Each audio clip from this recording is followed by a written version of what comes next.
Hey guys, Tristan the Gunslinger Kramer here. In this video, we're going to be covering defense in mixed martial arts. So in this video, we're going to be covering checking kicks, shelling up, shifting punches, and also some basic defensive movement.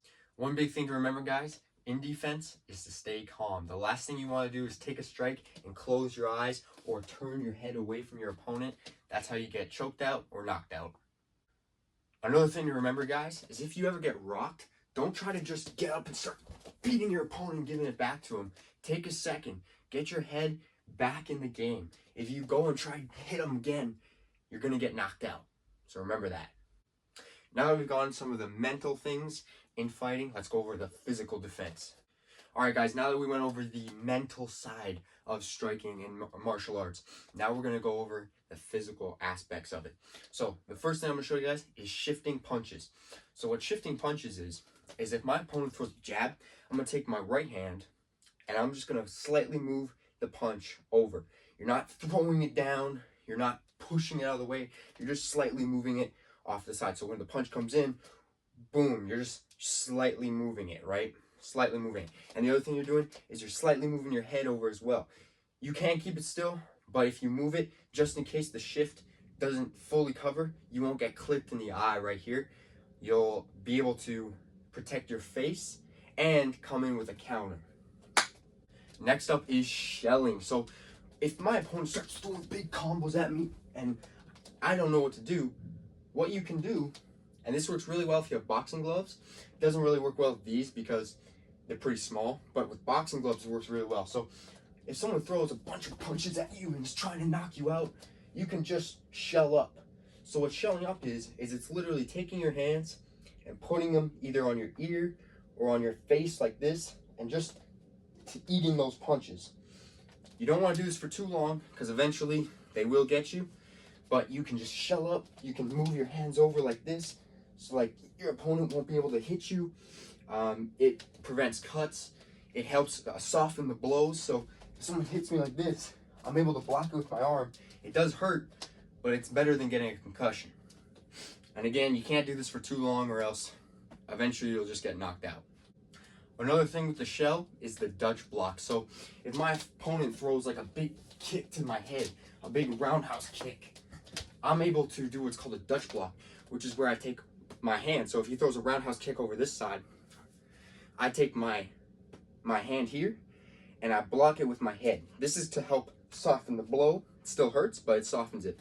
And the thing I'm going to do with this hand is I'm actually going to slightly block it up, right? So two defenses with this. I have my hand blocking, ooh, and I have my other hand even more softening the blow. And I think if you're quick enough, you can even just like boom and then catch it if you want.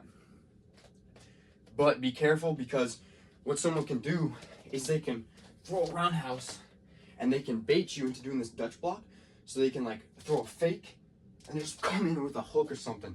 So yeah, be careful with you Dutch blocking, because one half of your head is totally exposed.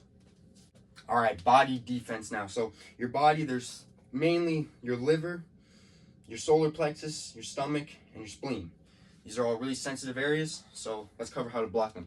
So same thing with the shell upstairs is the shell down low. So if someone throws an attack here, I'm going to shell down, and the other thing I'm going to do is I'm even going to move in with it. Like I'm going to, So if they throw a body roundhouse, or if they throw a body hook, or a body straight, I'm able to just and you can even Dutch block again. There's another thing you can do.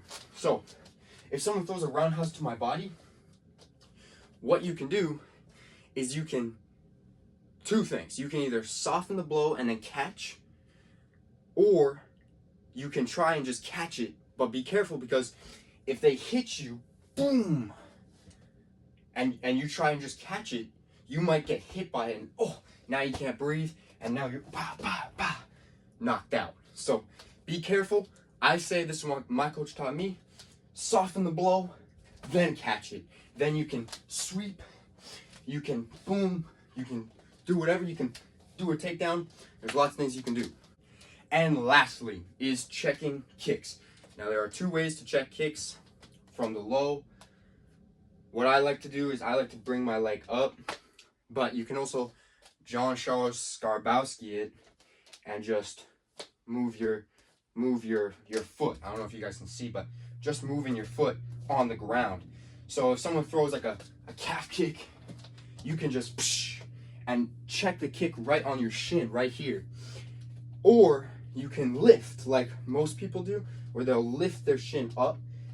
And you can do this for both low calf kicks, like low calf kick. You can do it for thigh kicks where you bring your leg out. So you can check outwards, check inwards. You can even, there's something where if someone throws a teep or a, sorry, that was a push kick, but a teep or a push kick, and there's this one thing you can do where you can just slide their kick out. You can do the same thing with your checking leg. So if someone throws a teep, you can bring it up and then shift it out, or bring it up and shift it in. It's a little harder to do, but you can do that.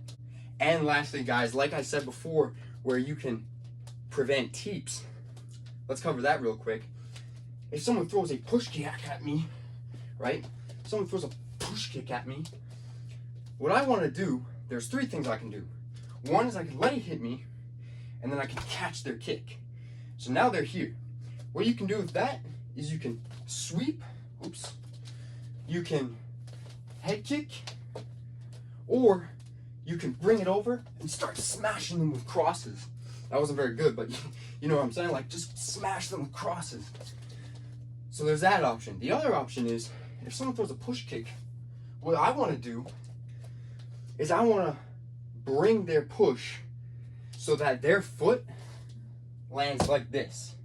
So if someone throws a teep, right? That's with their lead leg. Someone throws a teep. What I want to do is, if I'm here, I want to push their kick this way. That way, when they land like this. Look what's open. Boom! A big cross, and then you're gonna knock him out. Sean O'Malley to Aljamain Sterling did that.